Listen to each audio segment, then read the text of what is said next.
Formula ఈ car race పై మాజీ మంత్రి కేటీఆర్ ను 7 గంటలుగా విచారిస్తున్నారు ఏసీబీ అధికారులు. కేటీఆర్ కు ఏసీబీ అధికారులు ప్రశ్నల వర్షం కురిపిస్తున్నారు. కేటీఆర్ తో పాటు నలుగురు న్యాయవాదులు రామచంద్రరావు, మహేందర్ రెడ్డి, తిరుపతితో పాటు మరో అడ్వకేట్ విచారణకు హాజరయ్యారు. మరోవైపు ఏసీబీ ఆఫీస్ దగ్గర భారీగా పోలీసులను మోహరించారు. ఏసీబీ కార్యాలయం ముందు బారికేడ్లు ఏర్పాటు చేశారు. Investigation officer Majid Khan, ACB joint director Rituraj, director Tarun Joshi KTR ను ప్రశ్నిస్తున్నారు. ఫిర్యాదుదారు దానకిషోర్ స్టేట్మెంట్ ఆధారంగా విచారణ కొనసాగుతోంది. ఐఏఎస్ అరవింద్ కుమార్ ఇచ్చిన వాంగ్మూలం ముందు ఉంచి కేటీఆర్ ను ఏసీబీ అధికారులు ప్రశ్నిస్తున్నారు. ఎఫ్ఈఓతో ఒప్పందాలు, నగదు బదిలీ అంశాలపై ఈఎస్ఈ అధికారులు ఆరా తీస్తున్నారు. కేబినెట్ ఆమోదం, ఆర్థిక శాఖ అనుమతి లేకుండా ఎందుకు నగదు బదిలీ చేశారు? ఫార్ములా ఈ కార్ రేస్ గురించి గ్రీన్ కో తప్పుకోవడానికి కారణమేంటి అని ప్రశ్నిస్తున్నారు. బీఆర్ఎస్ పార్టీకి ఎలక్టోరల్ బాండ్స్ కొనుగోలుపై ఏసీబీ అధికారులు ప్రశ్నిస్తున్నారు. ఇప్పటికే సేకరించిన పత్రాలు ముందుంచి ఏసీబీ అధికారులు కూపిలాగుతున్నారు.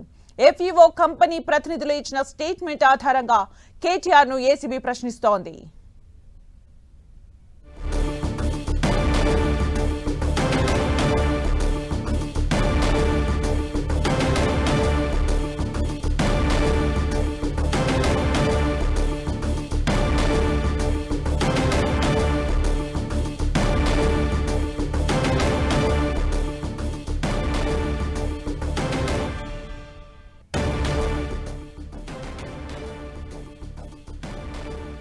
ఫార్ములా ఈ కార్ రేస్ పై మాజీ మంత్రి కేటీఆర్ ను 7 గంటలుగా విచారిస్తున్నారు ఏసీబీ అధికారులు.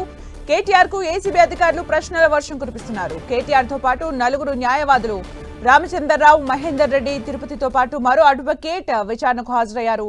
మరోవైపు ఏసీబీ ఆఫీస్ దగ్గర భారీగా పోలీసులను మోహరించారు. ఏసీబీ కార్యాలయం ముందు బారికేడ్లు ఏర్పాటు చేశారు.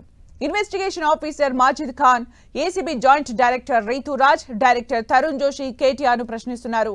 ఫిర్యాదుదారు దానకిషోర్ స్టేట్మెంట్ ఆధారంగా విచారణ కొనసాగుతోంది.